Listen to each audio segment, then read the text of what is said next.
Olá, meus queridos alunos, tudo bem com vocês? Espero que sim, espero que vocês também estejam preparados para mais uma aula de literatura. E hoje vamos começar assunto novo. Hoje vamos adentrar ao século XIX, né? Esse século que vai ser tão movimentado politicamente, economicamente, artisticamente, né?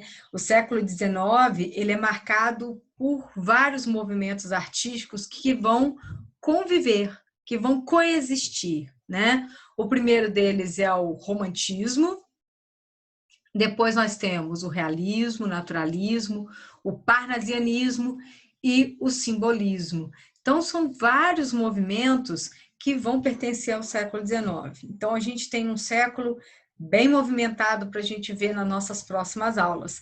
E hoje a gente dá início, então, a esse movimento muito importante para a literatura mundial e, principalmente, para a literatura brasileira, o romantismo, tá? Então, vou compartilhar com vocês uma tela. Prontinho. Vamos lá, então, meninos. Vamos falar um pouquinho de romantismo, né? Essa imagem que está aqui atrás é essa que vocês estão enxergando aqui, tá? Esse quadro de Delacroix, ele é ótimo porque ele consegue mostrar exatamente a ideia, qual é a proposta do romantismo. E quando a gente pensa em romantismo, vem logo à nossa cabeça a ideia de amor, de casais apaixonados, né, de histórias românticas, cheias de finais felizes. Será que isso tudo se confirma de fato nesse movimento romântico? Será que o romantismo ele se reduz apenas a esses acontecimentos? A gente vai ver que não, que o romantismo é um movimento que vai englobar outras coisas, né? Outros pensamentos, também outras ideologias. Bem, esse quadro que vocês estão vendo, né, do Delacroix, e que ele se encontra aqui atrás de mim, vou abrir de novo a tela para vocês poderem enxergá-lo. Vou sair de cena, que aí vocês conseguem enxergar sem nenhuma letra, sem nada por perto. Olha só, pessoal, a gente consegue ver que essa imagem não traz nada de romântico. Romântico no sentido de apaixonado, de uma história de amor, mas por que é romântica? Esse quadro se chama, né, A Liberdade Guiando o Povo. Essa imagem aqui do Delacroix, é um autorretrato dele, né? Foi esse cara aqui que pintou esse quadro. E olha só, a ideia, né, da liberdade guiando o povo. Então, o romantismo é um movimento também que propõe essa ideia, a ideia da liberdade, da individualidade. É um movimento que vai propor novas ideias, novos estilos, né? E, por isso, se torna um movimento tão importante. Importante na literatura, importante nas artes, e quando a gente trata de Brasil, então, ele se torna importantíssimo, porque é nesse período que a literatura genuinamente brasileira, né, uma literatura que rompe com as cópias europeias, vai surgir no Brasil, né? Então, o século XIX marca o nascimento da nossa literatura, uma proposta brasileira, uma proposta que traz as cores locais, não mais a repetição que ocorre na Europa, ok? Então, vou compartilhar de novo para a gente voltar para o slide. Bem, então, o que vai ser o movimento romântico, né? O romantismo foi um movimento que rompeu com a postura racional arcade. Então, ele rompe com o arcadismo. Por que ele rompe com o arcadismo? Porque ele quer não mais aquele pensamento racional, equilibrado. O romantismo é um movimento muito mais individualista, muito mais subjetivo, muito mais emotivo. Então, aquela postura muito racional, muito equilibrada, muito harmônica que existia no arcadismo, não cabe no romantismo. Mas a gente vai ver que, por exemplo, a natureza vem também para a literatura romântica, mas ela agora ela aparece como uma representação desses sentimentos, né? Desses conflitos que vão aparecer na alma romântica dos nossos poetas e escritores. Então, rompe com a postura Arcade e interpreta a realidade através da subjetividade do artista. Então, olha só, isso aqui é muito importante. É um movimento extremamente subjetivo, né? E o que é mesmo subjetividade? Nós já falamos sobre isso, né? Subjetividade é aquele texto em que há a presença do pensamento, né, das experiências do escritor, né? Ele não vai escrever somente criando, né, uma convenção. Ele traz um pouco também da sua experiência, né, do seu mundo interior para o texto. O romântico considerava a imaginação maior que a razão e a beleza, tá? Por que que ele vai acreditar que a imaginação ela é maior que a razão e a beleza, né? Porque razão e a beleza são preceitos do movimento Arcade, né? Do arcadismo. E como eles querem romper com essa ideia e querem deixar que a subjetividade venha à tona, que o indivíduo apareça, a imaginação é o principal elemento para que isso aconteça. Então é só dessa maneira que o indivíduo vai aparecer. Ou seja, eu, Tatiana, vou produzir uma obra romântica. Claro que existem convenções para se produzir uma obra. Claro, você vai seguir algumas regras, né? Porém, a ideia é que surja a Tatiana, não somente uma artista convencionada às estéticas do período. É que vem à tona para o texto todo o meu sentimento, as minhas reflexões, a maneira como eu vejo o mundo, tá? E aí a imaginação não apresenta limites, né? Por isso que é maior que a razão e a beleza. A razão e a beleza apresenta, né? Você tem que limitar tudo ali dentro. Também é definida como a arte da burguesia. Isso aqui é importantíssimo. Por quê? Porque o romantismo vai representar exatamente essa classe aqui que está em ascensão nesse momento. A burguesia começa a se destacar no cenário político e econômico. Então, nas artes, ela também vai se destacar, né? Lembrem-se, a literatura, a arte em geral, ela é uma representação de um momento, de uma experiência histórica, né? Então, é uma maneira da gente representar o mundo, né? Representar os acontecimentos, porque às vezes, né, a forma científica de falar, a ideia, a narrativa histórica, ela não dá conta de todos os fatos, e aí a arte ela entra exatamente cobrindo aquilo que fica, né, faltando nessa experiência real. E aí a literatura romântica, a arte romântica em geral, vai representar exatamente esse pensamento burguês, o comportamento burguês, né? Ou melhor, a ideologia, a ideia, né? Ou a idealização de uma sociedade burguesa, ok? Vamos então pensar no contexto histórico. Por que que o arcadismo ele vai acabar perdendo força? Por que que o romantismo surge? Nós vamos ter exatamente nesse momento, né, acontecendo na Europa, ao finalzinho do século XIX, finalzinho do século XVIII, 1789, temos aí a Revolução Francesa. Esse movimento ele é muito, muito importante no romantismo.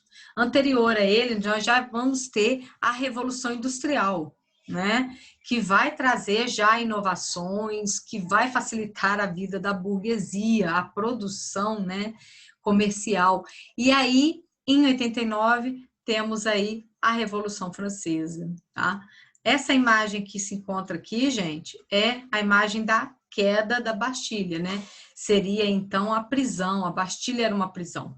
Então, aqui é o retrato dessa prisão que representava toda a autoridade do rei da França, né?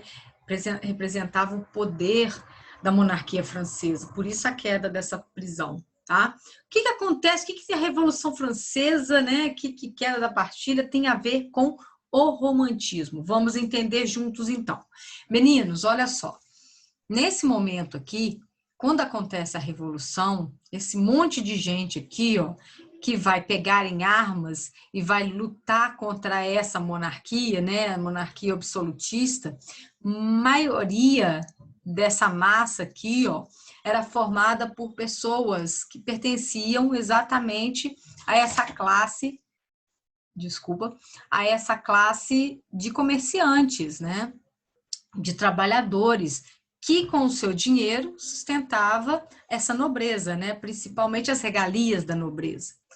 Então, o que acontece? A partir do momento que, né, essa galera aqui, né, se revolta contra essa monarquia, né, e acaba derrubando a monarquia, eles acabam também ascendendo ao poder. Então, nós temos aí, né, essa camada social, né, esses comerciantes agora fazendo parte diretamente da política. Então, por isso que a Revolução Francesa, ela entra como um contexto histórico, como um motivador para o surgimento do romantismo, ok? Então, essa galera agora vai estar em ascensão, essa camada agora vai subir ao poder, essa camada agora é que começa a se enriquecer, né? Começa a se destacar e começa a ditar as leis, tá?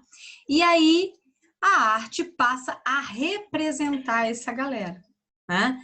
Então, assim como até então, né, melhor dizendo, até então a arte representava a realeza, representava a monarquia ou o clero, né? Representava as ideias da igreja, os desejos da igreja, ou então representava a monarquia, né? Então você tinha uma arte bem, né, monárquica, bem clerical, até aí final do século XVIII, né, para representar esse estilo. Por quê? Eram eles que bancavam a arte.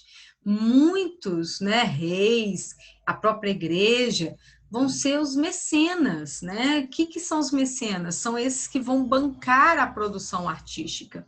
Então, a produção artística, né, quem podia consumir a arte se tornava uma espécie de lembrar a palavra para poder falar para vocês aqui, de ostentação, é uma maneira de mostrar que eu tenho poder, que eu tenho dinheiro, tá? Então, eu contratava, por exemplo, um artista famoso, mandava fazer minha pintura, mandava fazer uma escultura, colocava na minha casa. Então, era uma maneira de me colocar diante da sociedade. Porém, com a Revolução Francesa, com a ascensão da burguesia e o declínio da nobreza, né, e a crise que a igreja já vinha vivendo, essa figura do mecenas desaparece. Então, o que vai acontecer aqui, gente? O artista que antes era bancado pela monarquia ou pelo clero, agora vai ter que se virar nos 30 para poder continuar vivendo, porque ele não tem mais essa figura do mecenas para bancar a sua arte. Então, o que ele vai começar a fazer? Ele vai começar a representar essa camada agora que está em ascensão, porque é essas pessoas que vão agora adentrar ao poder, que vão subir ao poder, que vão ser detentoras do dinheiro, né? Então, esses artistas passam a agradar essa massa aqui, tá? A massa burguesa, porque é para eles que as obras agora vão ser vendidas. E aí, por conta disso, se cria toda uma ideologia, toda uma estética em torno da burguesia, pensando e idealizando comportamentos, né, sentimentos. Quem são esses burgueses que agora estão em ascensão, né? A ideia é essa. Por isso que a Revolução Francesa, ela marca o aparecimento do romantismo. E o romantismo passa a ser uma arte da burguesia por conta disso, por representar agora os ideais burgueses, ok? Então, a gente tem a ascensão da burguesia ao poder. No Brasil, por que que o romantismo ele é tão importante para a literatura brasileira? Porque a gente tem esse contexto histórico acontecendo.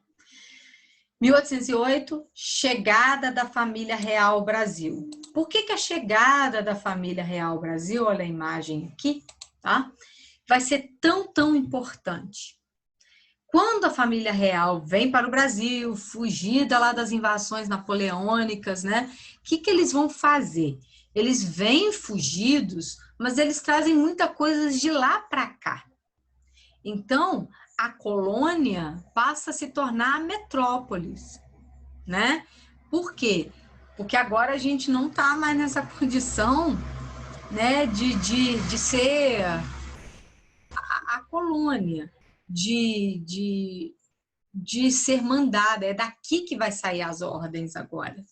E aí, quando Dom João VI vem com Carlota Joaquina para o Brasil, eles trazem muita coisa. Uma das coisas que eles vão trazer é exatamente o acervo da Biblioteca Nacional Portuguesa, coisa que não existia no Brasil, uma biblioteca. Então, você tem a fundação da primeira biblioteca no Brasil. E aí, o que que acontece, gente? Né? A cultura começa a chegar, né? O ensinamento, a educação começa a chegar no Brasil. Logo após isso, nós vamos ter fundações das primeiras faculdades de medicina, de direito, depois nós temos as escolas de pedagogia, as escolas vão aumentando no Brasil, a universidade vai crescendo no Brasil, né? Então, por isso, muito importante a chegada da família real ao Brasil, trazendo tudo isso. Outro fato importante e que vai alavancar o romantismo do Brasil é a chegada da imprensa régia.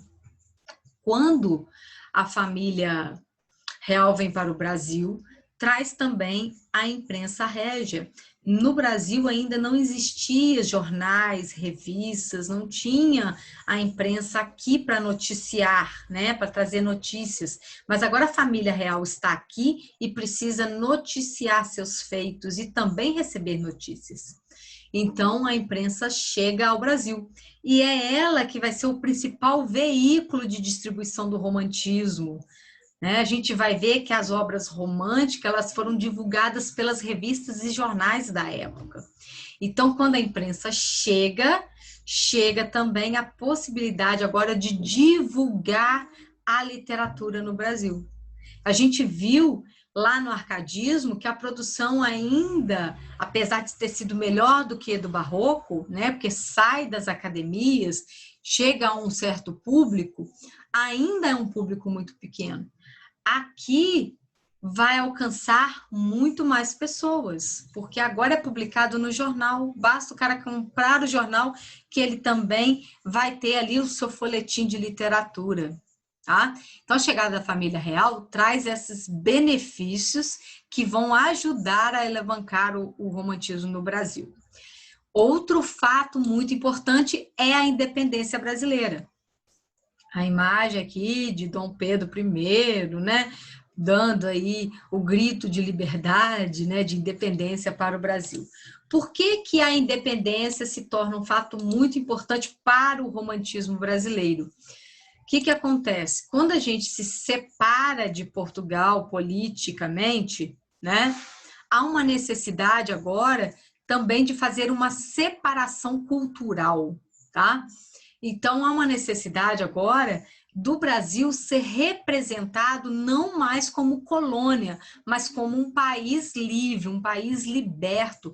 A literatura romântica, ela vai exatamente exercer essa função. O romantismo entra no Brasil com a função de promover uma imagem brasileira, de divulgar a cultura brasileira fora das nossas terras, né? Além, claro, de trazer toda essa identidade para nós brasileiros, para que nós nos reconhecêssemos nessas obras românticas. Mas, além disso, há uma produção que vai alcançar, né? Vai passar o Atlântico. Então, como que o Brasil vai ser visto lá fora? Que elementos marcam a nossa identidade? O romantismo, ele vai ter essa função de marcar essa identidade cultural, de marcar essa separação Brasil-Portugal. Tá? Então, por isso que o romantismo dá início à nossa literatura. Uma literatura não mais de cópia. A gente pode até se basear na literatura romântica, mas a gente não vai trazer os heróis românticos europeus para o Brasil. Nós não vamos falar da natureza europeia no Brasil. Não, nós vamos tratar dos nossos próprios heróis, vamos falar dos nossos próprios ambientes, vamos falar da elite brasileira, não da burguesia europeia, tá? Então, se dá, como nós chamamos, de cores locais para essa literatura. Até aqui tranquilo, meninos? Vamos ao número 5. Então, como é que funcionou essas influências europeias no romantismo brasileiro? Tá? Para a gente entender por que o nosso romantismo ele vai ser multifacetado. A gente vai ver que o romantismo no Brasil passa por várias gerações, foram 3 gerações românticas, nós vamos ter vários tipos de romances românticos. Por que o romantismo no Brasil não é único, não foi um único movimento, mas um movimento que tem várias facetas, vários objetivos, várias faces, tá?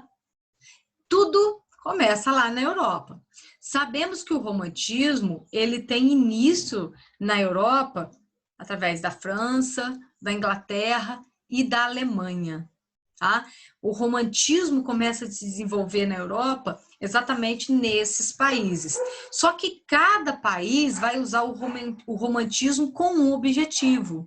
Vai usar o romantismo para retratar uma ideia. E é aí que nós vamos nos basear para ter as nossas gerações românticas. Então, vamos lá, olha só. Primeira influência do romantismo europeu no Brasil é o romantismo alemão, tá? Então, a gente vai lá na Alemanha buscar essa referência. Por que na Alemanha a gente vai trazer o romantismo alemão para o Brasil? Tá?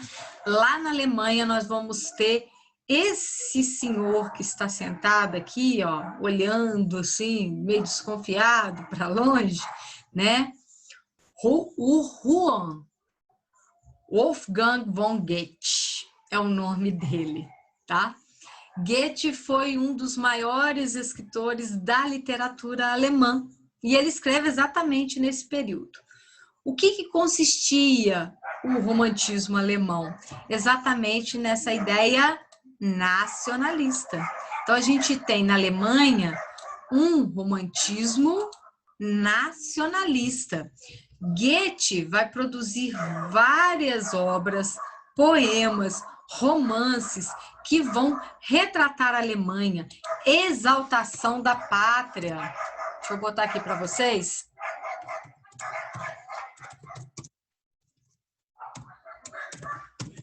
Da pátria, tá? Exaltação da pátria, exaltação da língua,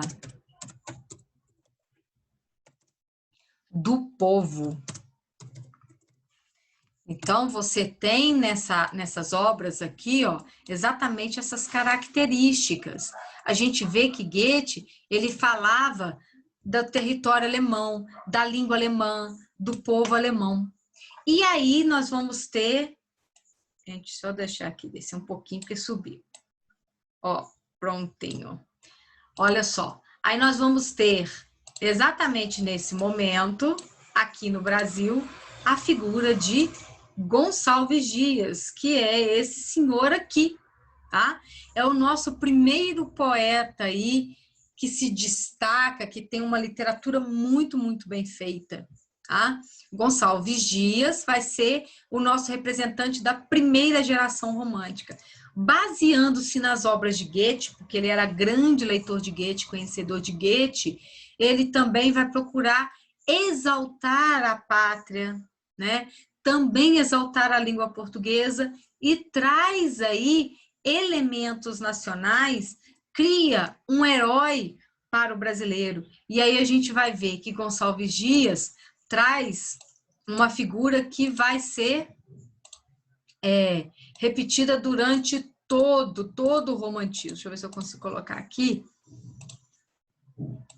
o nome dessa figura, né? Vai ser o índio, tá? O índio como herói brasileiro. Ó.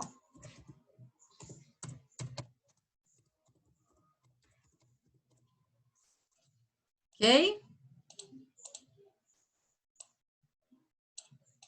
É ele que traz essa ideia, né? Ele avança com o índio como o nosso representante. Ok até aqui, meninos? Então, primeira geração tem essa influência alemã, porque no alemão, minto, na Alemanha a gente tem o romantismo nacionalista, assim como vamos ter aqui no Brasil. Depois nós temos a influência inglesa. Nós temos aqui Lord Byron e Álvares de Azevedo no Brasil. Lord Byron seria esse moço, tá? Que traz uma literatura diferente da Alemanha na Inglaterra. A Inglaterra não tinha necessidade de marcar essa identidade cultural, marcar uma identidade nacionalista, porque a Inglaterra já era um país reconhecido, ele já tinha todos esses elementos muito bem concretizados.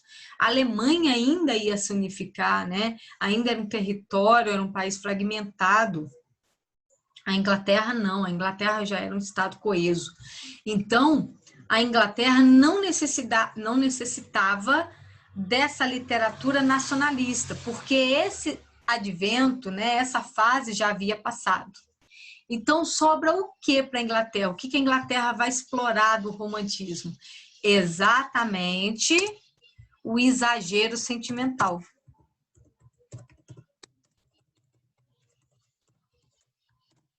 É isso que vai aparecer na obra de Lord Byron, tá? Então, a gente tem aí o que nós chamamos de ultrarromantismo, né? Esse romantismo muito exacerbado, de exageros, né? A dor de cotovelo.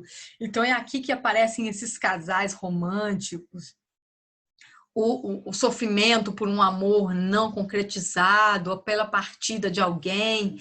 Então, a ideia é trabalhar aqui exatamente o sentimental, o individual.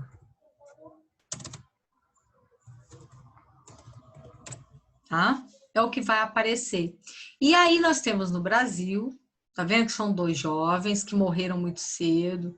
O Lord Byron tem uma biografia até assim muito, né, movimentada, né, vários casos amorosos entre mulheres, homens, até casos de incesto, ele tinha um relacionamento com a sua irmã. Então, gente, imagina, né, como que isso tudo vai chegar, né, no romantismo. E aí nós temos aqui Álvares de Azevedo, também um rapaz que morreu próximo de completar 21 anos, muito cedo, vai se basear nas obras de Lord Byron para produzir essa segunda geração romântica no Brasil, essa geração ultra-romântica, ok? É nesse período também que é produzido na Inglaterra as obras que vão buscar o exótico, que vão buscar o noturno. Então, a gente vê Drácula, Frankenstein, o Médico e o Monstro, são obras desse período, explorar o exótico, tá? E, só para a gente lembrar, Álvares de Azevedo faz algo muito parecido aqui no Brasil com a sua obra Noite na Taverna. Para a gente encerrar, temos aí a terceira geração influenciada pelo romantismo social de Victor Hugo. Olha só como é que na França a gente vai ter um outro tipo de romantismo. A França vivia todo esse advento da revolução, o povo assim tomando o poder, né, a criação, né, de uma carta onde se coloca ali, né, os direitos, as ideias humanas e tudo mais. E aí não era a ideia marcar uma identidade nacional, não era ali um momento para se viver o sentimento exagerado, essa individualidade, mas sim mostrar um cenário, igual aqui a nossa imagem, pessoal, ó, um cenário social, o que está acontecendo na França. Então, Victor Hugo, que é esse senhor aqui, ó, escreve obras fantásticas, muito maravilhosas, como, por exemplo, Os Miseráveis, que tinha como pano de fundo exatamente todo esse processo de revolução, tá? Aí tem os seus heróis, tem toda uma idealização, tem todo um conjunto de características românticas na obra, mas o pano de fundo são as revoluções que estão acontecendo, né? Então, por isso vai ser chamado de romantismo social. No Brasil, temos Castro Alves, esse jovem aqui, que também morreu muito cedo, tá? Castro Alves morreu aqui, ó, com 24 anos, mas produziu uma literatura baseada nessas ideias de Victor Hugo. Ele lia muito Victor Hugo. Então, traz para nós, cria para nós uma geração também social. Só que o que ele vai trazer para a sua poesia? Por exemplo, os movimentos abolicionistas. Né? Então, falar da escravidão, falar da liberdade dos negros no Brasil, é sobre eles que Castro Alves vai falar. Por isso que o seu apelido era o poeta dos escravos. Tá? Então, sobre tudo isso, nós vamos falar detalhadamente nas próximas aulas, ok? Espero que vocês tenham compreendido. Aqui, ó, eu vou deixar para vocês 2 videozinhos que vão falar de características gerais do romantismo. O que vai diferenciar do arcadismo para o romantismo. E nós vamos nos aprofundar nas características específicas de cada geração, ok? Assistam os vídeos. Dúvidas, pessoal? Deixem lá nos comentários que eu respondo para vocês. E até a próxima. Vejo vocês em breve. Até mais, beijos, tchau, tchau.